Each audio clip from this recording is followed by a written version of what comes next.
ਭਾਰਤ ਦੇਸ਼ ਦੇ ਵਿੱਚ ਬੀਤੇ ਦਿਨ ਯਾਨੀ ਕਿ 1 ਜੂਨ ਨੂੰ 7ਵੇਂ ਤੇ ਆਖਰੀ ਪੜਾਅ ਦੀਆਂ ਲੋਕ ਸਭਾ ਚੋਣਾਂ ਮੁਕੰਮਲ ਹੋਈਆਂ ਨੇ। ਹੁਣ 4 ਜੂਨ ਨੂੰ ਨਤੀਜੇ ਆਣਗੇ, ਪਰ ਇਹਨਾਂ ਨਤੀਜਿਆਂ ਤੋਂ ਪਹਿਲਾਂ ਐਗਜ਼ਿਟ ਪੋਲ ਦੇ ਨਤੀਜਿਆਂ ਤੇ ਰੋਜ਼ਾਨਾ ਨੇ ਸਭ ਨੂੰ ਹੈਰਾਨ ਕਰ ਦਿੱਤਾ ਹੈ। ਜੀ ਹਾਂ, ਗੱਲ ਸ਼ੁਰੂ ਕਰਾਂਗੇ ਪੰਜਾਬ ਤੋਂ ਤੇ ਗੱਲ ਕਰਾਂਗੇ ਦਿੱਲੀ ਤੱਕ ਦੀ। ਦੱਸ ਦਈਏ ਕਿ ਪੰਜਾਬ ਦੇ ਨਤੀਜਿਆਂ ਨੂੰ ਲੈ ਕੇ ABP ਵੋਟਰ ਦੇ ਐਗਜ਼ਿਟ ਪੋਲ ਦੇ ਵਿੱਚ ਖੁਲਾਸਾ ਹੋਇਆ ਹੈ ਕਿ ਪੰਜਾਬ ਦੀਆਂ ਕੁੱਲ 13 ਸੀਟਾਂ ਦੇ ਵਿੱਚੋਂ ਕਾਂਗਰਸ ਲੀਡ ਹਾਸਲ ਕਰ ਸਕਦੀ ਹੈ। ਯਾਨੀ ਕਿ ਕਾਂਗਰਸ ਨੂੰ ABP ਵੋਟਰ ਦੇ ਐਗਜ਼ਿਟ ਪੋਲ ਦੇ ਮੁਤਾਬਕ ਪੰਜਾਬ ਦੇ ਵਿੱਚ 13 ਦੇ ਵਿੱਚੋਂ 6 ਤੋਂ 8 ਸੀਟਾਂ ਮਿਲਦੀਆਂ ਨਜ਼ਰ ਆ ਰਹੀਆਂ ਨੇ। ਉੱਥੇ ਜੇਕਰ ਗੱਲ ਕਰਦੇ ਹਾਂ ਸੱਤਾਧਾਰੀ ਆਮ ਆਦਮੀ ਪਾਰਟੀ ਦੀ, ਤਾਂ ਐਗਜ਼ਿਟ ਪੋਲ ਦੇ ਰੋਜ਼ਾਨਾ ਦੇ ਮੁਤਾਬਕ ਪੰਜਾਬ ਦੇ ਵਿੱਚ ਆਮ ਆਦਮੀ ਪਾਰਟੀ ਨੂੰ 3 ਤੋਂ 5 ਸੀਟਾਂ ਮਿਲਦੀਆਂ ਨਜ਼ਰ ਆ ਰਹੀਆਂ ਨੇ।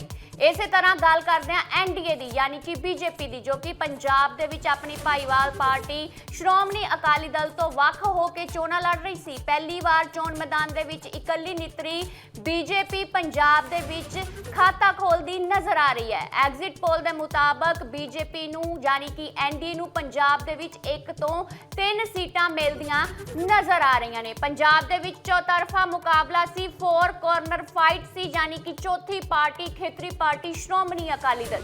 ਲੇਕਿਨ ਇਸ ਖੇਤਰੀ ਪਾਰਟੀ ਨੂੰ ਵੱਡਾ ਝਟਕਾ ਲੱਗ ਸਕਦਾ ਹੈ। ਪੰਜਾਬ ਦੀ ਸਿਆਸਤ ਦੇ ਵਿੱਚੋਂ ਛੁੱਟੀ ਹੋ ਸਕਦੀ ਹੈ। ਮੁੱਖ ਮੰਤਰੀ ਭਗਵੰਤ ਮਾਨ ਦੇ ਸ਼ਬਦ ਕਿ 4 ਜੂਨ ਨੂੰ ਸ਼੍ਰੋਮਣੀ ਅਕਾਲੀ ਦਲ ਦੀ ਪੰਜਾਬ ਦੀ ਸਿਆਸਤ ਦੇ ਵਿੱਚੋਂ ਛੁੱਟੀ ਹੋ ਸਕਦੀ ਹੈ, ਕਿਉਂਕਿ ਐਗਜ਼ਿਟ ਪੋਲ ਦੇ ਰੋਜ਼ਾਨਾ ਦੇ ਮੁਤਾਬਕ ਪੰਜਾਬ ਦੇ ਵਿੱਚ ਸ਼੍ਰੋਮਣੀ ਅਕਾਲੀ ਦਲ ਨੂੰ 0 ਸੀਟ ਯਾਨੀ ਕਿ 0 ਤੇ ਸੁੰਗੜਦਾ ਨਜ਼ਰ ਆ ਰਿਹਾ ਹੈ। ਸੋ ਵੱਡਾ ਖੁਲਾਸਾ ਹੋਇਆ ਐਗਜ਼ਿਟ ਪੋਲ ਦੇ ਸਰਵੇਜ਼ ਮੁਤਾਬਿਕ।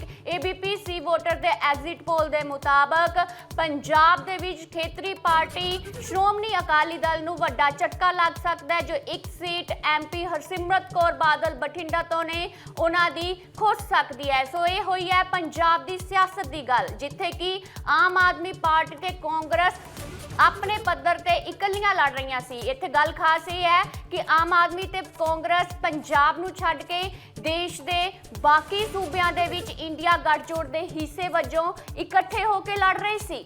ਸੋ ਪੰਜਾਬ ਨੂੰ ਛੱਡ ਕੇ ਜੇਕਰ ਦੂਜੇ ਸੂਬਿਆਂ ਦੀ ਗੱਲ ਕੀਤੀ ਜਾਵੇ ਤਾਂ ਇੰਡੀਆ ਗੱਠਜੋੜ ਦੇ ਲੀਡਰਾਂ ਦੇ ਵੱਲੋਂ ਦਾਅਵਾ ਕੀਤਾ ਜਾ ਰਿਹਾ ਹੈ ਕਿ ਗੱਠਜੋੜ ਵੱਡੀ ਲੀਡ ਹਾਸਲ ਕਰੇਗਾ ਤੇ ਦੇਸ਼ ਦੇ ਵਿੱਚ ਸਥਿਰ ਸਰਕਾਰ ਬਣਾਉਣ ਦੀ ਤਿਆਰੀ ਕਰ ਰਿਹਾ ਹੈ। ਉੱਥੇ ਗੱਲ ਸ਼ੁਰੂ ਕਰਦੇ ਹਾਂ ਹੁਣ ਦਿੱਲੀ ਦੀ। ਦਿੱਲੀ ਦੀਆਂ 7 ਲੋਕ ਸਭਾ ਸੀਟਾਂ ਨੇ, 7 ਹੀ ਸੀਟਾਂ ਦੇ ਉੱਪਰ ਭਾਜਪਾ ਦਾ ਕਬਜ਼ਾ ਹੈ। 2014 ਦੀਆਂ ਚੋਣਾਂ ਹੋਣ, 2019 ਦੀਆਂ ਚੋਣਾਂ ਹੋਣ, ਇਹਨਾਂ ਦੋਹਾਂ ਹੀ ਚੋਣਾਂ ਦੇ ਵਿੱਚ ਭਾਜਪਾ ਨੇ ਕਲੀਨ ਸਵੀਪ ਕੀਤਾ ਹੈ, ਯਾਨੀ ਕਿ 7 ਹੀ ਸੀਟਾਂ ਤੇ ਭਾਜਪਾ ਕਾਬਜ ਹੈ। ਲੇਕਿਨ ਇਸ ਵਾਰ ਦਿੱਲੀ ਦੇ ਵਿੱਚ ਭਾਜਪਾ ਨੂੰ ਵੱਡਾ ਝਟਕਾ ਲੱਗਦਾ ਵਿਖਾਈ ਦੇ ਰਿਹਾ ਹੈ, ਕਿਉਂਕਿ ਗੱਠਜੋੜ ਦਾ ਦਿੱਲੀ ਦੇ ਵਿੱਚ ਖਾਤਾ ਖੁੱਲਦਾ ਵਿਖਾਈ ਦੇ ਰਿਹਾ ਹੈ। ਜੀ ਹਾਂ, ABP ਵੋਟਰ ਦੇ ਐਗਜ਼ਿਟ ਪੋਲ ਦੇ ਰੋਜ਼ਾਨਾ ਦੇ ਮੁਤਾਬਕ ਦਿੱਲੀ ਦੇ ਵਿੱਚ NDA ਨੂੰ ਝਟਕਾ ਲੱਗ ਸਕਦਾ ਹੈ। 7 ਸੀਟਾਂ ਤੇ ਕਾਬਜ NDA ਨੂੰ 4 ਤੋਂ 6 ਸੀਟਾਂ ਮਿਲ ਸਕਦੀਆਂ ਨੇ, ਜਦਕਿ ਗੱਠਜੋੜ ਦਾ ਖਾਤਾ ਖੁੱਲ ਸਕਦਾ ਹੈ ਤੇ ਗੱਠਜੋੜ ਦੇ ਹਿੱਸੇ 1 ਤੋਂ 3 ਸੀਟਾਂ ਆ ਸਕਦੀਆਂ ਨੇ। ਸੋ ਦਿੱਲੀ ਦੇ ਵਿੱਚ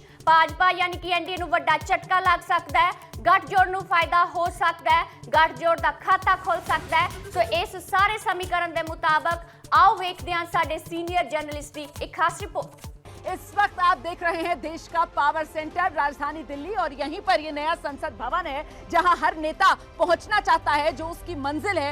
ऐसे में दिल्ली की 7 लोकसभा सीटें, चाहे 2014 हो चाहे 2019 हो, क्लीन स्वीप बीजेपी करती रही है राजधानी दिल्ली में। इस बार क्या होने वाला है? पिछली बार का अगर वोट शेयर बात की जाए तो 56% बीजेपी ने वोट शेयर हासिल किया था, कांग्रेस 22%, आम आदमी पार्टी करीब 18% थी। तो इस बार का आंकड़ा क्या रहेगा? 7 आने के बाद क्या कोई कमाल दोनों दल कर पाएंगे? इसी को लेकर बड़ा सवाल है, और तमाम सवालों के जवाब आपको मिलेंगे। सीधे आपको लेकर चलेंगे ABP न्यूज के डेटा यूनिवर्स में, जहां से लगातार एग्जिट पोल के आंकड़े हम आपको दिखा रहे हैं, और ये बताते हुए कि एग्जैक्ट पोल मतलब 4 जून, लेकिन आज उसी का सटीक अनुमान यहाँ एग्जिट पोल के आंकड़ों में मैं आपको दिखा रही हूँ। राजधानी दिल्ली और ये जो गठबंधन वाला फॉर्मूला है कि कितना फेल कितना पास, फिलहाल NDA के खाते में आप देख रहे हैं 51% वोट शेयर जाता हुआ बीजेपी के खाते में, मतलब, और इंडिया गठबंधन आम आदमी पार्टी और कांग्रेस मिलकर 46% वोट शेयर हासिल करते हुए नजर आ रहे हैं। तो कुल मिलाकर यहाँ पर वोट शेयर के मामले में कवर अप करते हुए इंडिया गठबंधन बीजेपी के मुकाबले और सीटों के लिहाज से अगर आप देखें तो 7 सीटों में से बीजेपी के खाते में 4 से 6 सीटें जा सकती हैं और इंडिया गठबंधन मतलब आम आदमी पार्टी और कांग्रेस दिल्ली में 1 से 3 सीट हासिल कर सकते हैं। तो ये बड़ा आंकड़ा जो सामने निकल कर आ रहा है, मतलब राजधानी दिल्ली में इंडिया गठबंधन बीजेपी की क्लीन स्वीप वाली हैट्रिक पर ब्रेक लगा सकता है। ये एग्जिट पोल की बिग पिक्चर राजधानी दिल्ली की 7 लोकसभा सीटों से। बिल्कुल, और जो बात मैं कह रहा था, जहां कांग्रेस और यहां अब मैं कहूंगा जहां इंडिया गठबंधन एक रणनीति के तहत कदमताल करता दिखाई दिया है, उसकी बानगी आप दिल्ली में भी देख पा रहे हैं, जहां पर कांग्रेस और आम आदमी पार्टी जब अलग अलग लड़ते हैं, दोनों का वोट शेयर 2019 का जोड़ ले तो भी 16% का अंतर था, लेकिन वो अंतर 4-5% पर समेट दिया यहाँ पर यशवंत। तो लड़ाई में आ गए और बीजेपी ने दरअसल और जगह नहीं किया, पर दिल्ली में वो मीनाक्षी लेखी से लेकर परवेश वर्मा, गौतम गंभीर, रमेश बिधूड़ी, हंसराज हंस, जो सांसदों को रिपीट नहीं किया, टिकट काट दिए, वहां जान बचाते दिख रहे हैं क्या? मेरे ख्याल से जो टिकट काट दिए उसी चक्कर में बच भी गई हैं जितनी सीटें बच गई। अदरवाइज जो दिल्ली में स्थिति थी वो शायद और भी गंभीर हो सकती थी। दूसरी बात संदीप, इसमें एक बात समझ में आई, अरविंद केजरीवाल फैक्टर भी बाद में काम करता, वो फैक्टर भी साथ में काम करता हुआ दिखा। लेकिन एक चीज ये भी समझ में आई संदीप कि जब तक राष्ट्रीय परिप्रेक्ष्य में जब लोग वोट डालते हैं तो वहां पे कांग्रेस को जहां पे टिकट मिले हैं दिल्ली में, वहां उन्हें लोग दिल्ली की जनता ने ज्यादा समर्थन दिया है ऐसा लग रहा है बनिस्बत की जहां पर आम आदमी पार्टी के कैंडिडेट 2019 में भी हर जगह कांग्रेस दूसरे नंबर पे थी। तो इसका मतलब एक बहुत साफ है कि राष्ट्रीय परिप्रेक्ष्य में अभी भी स्थानीय इंडिया अलायंस के पार्टनर्स की अपेक्षा कांग्रेस को लोग ज्यादा प्रेफर और पसंद कर सकते हैं, बशर्ते वो एग्रेसिवली ठीक से अपनी रणनीति बनाएं और ठीक से इलेक्शन लड़ें। जी, अभी क्या कहना आपका कि जो जिस तरह से संदीप भी बात कर रहे थे, मैं इसे कहूंगा जिसे टैक्टिकल गठबंधन किया, पंजाब में नहीं किया, यहां कर लिया, तो ये उसका फायदा सीधे तौर पर? नहीं, देखो संदीप जो कह रहे हैं, यशवंत जो कह रहे हैं, बिल्कुल वैलिड है दोनों पॉइंट। देखो पॉलिटिक्स है, अगर आपने गठबंधन बनाया विपक्ष ने तो आपको स्ट्रैटेजी भी बनानी है ना। आप एक फिटेड गठबंधन बना के तो चुनाव नहीं लड़ सकते। अब ये जो इंडिकेशंस आ रहे हैं उससे साबित हो रहा है कि कहीं पर आप रणनीति लाते हैं तो कांग्रेस प्रेफरेंशियल ट्रीटमेंट भी पा रही है, ऐसा नहीं कि एकदम वाइप्ड ऑफ है। तो आपने जब गठबंधन बनाया और उसके पीछे हर सीट को लेकर स्ट्रैटेजी नहीं बनाई, जिस तरह का होमवर्क बीजेपी करती है, तो वहां पे आप सफर कर रहे हैं। और अगर आप नहीं करते ऐसा तो आप गेन कर सकते थे। तो बड़ा पॉइंट यहाँ पर ये है कि आप गेन कर सकते थे अगर आप इससे बेहतर रणनीतिक तौर पर अपनी तैयारी करते। प्रदीप सिंह जी, आप किस तरह से देखते हैं ये जो सामने जो ट्रेंड्स आए? नहीं, मेरा मानना है कि दिल्ली का चुनाव अगर देखना है तो उसके केंद्र में अरविंद केजरीवाल को रखना चाहिए। अरविंद केजरीवाल की राजनीति का के लिए क्या संकेत है?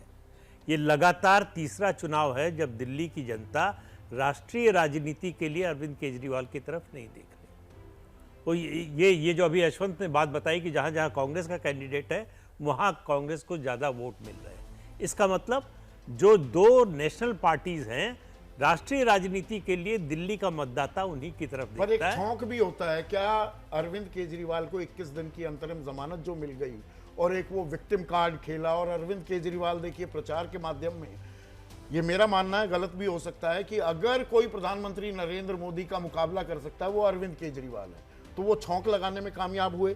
दोनों कांग्रेस और आम आदमी पार्टी का वोट बैंक आप जोड़ दें 2019 का, तब भी 16% का अंतर था, वो महज 4 पर आ गया। नहीं, मुझे लगता है इसका ये गठबंधन की जो वोट बढ़े हैं उसमें सबसे बड़ा फैक्टर कांग्रेस पार्टी है। अरविंद केजरीवाल को जो अंतरिम जमानत मिली उनको जेल जाने की सिंपैथी नहीं मिली। अगर सिंपैथी मिली होती तो कांग्रेस के जहां वोट बढ़े हैं, जहां आम आदमी पार्टी के कैंडिडेट हैं, वहां भी बढ़ते।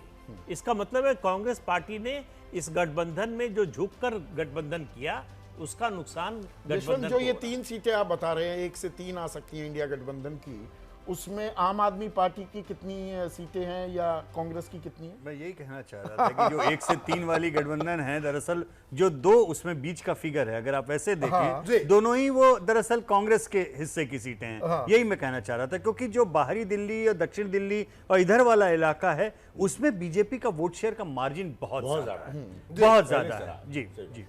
विनोद जी, जिस तरह से सबने अभी बात कही, अरविंद केजरीवाल, आरोप लगते हैं शराब घोटाला, कई नेता अंदर हो गए, अरविंद केजरीवाल बाहर आ गए और फिर एक गठबंधन हुआ, बीजेपी ने सारे टिकट चेंज कर दिए।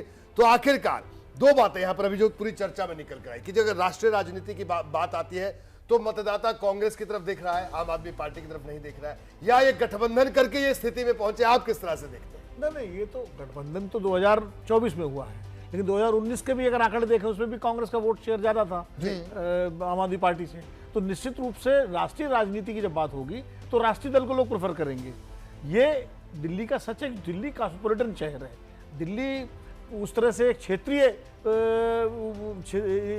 इलाकाई भावना वाला शहर नहीं है। यहाँ हर प्रदेश के, हर प्रांत के लोग रहते हैं। मतलब हम बहुत दिनों से जो चर्चा कर रहे थे कि अरे चुनाव स्थानीय हो रहा है, लोकल हो रहा है, लोकल, ये राष्ट्रीय चुनाव ही था।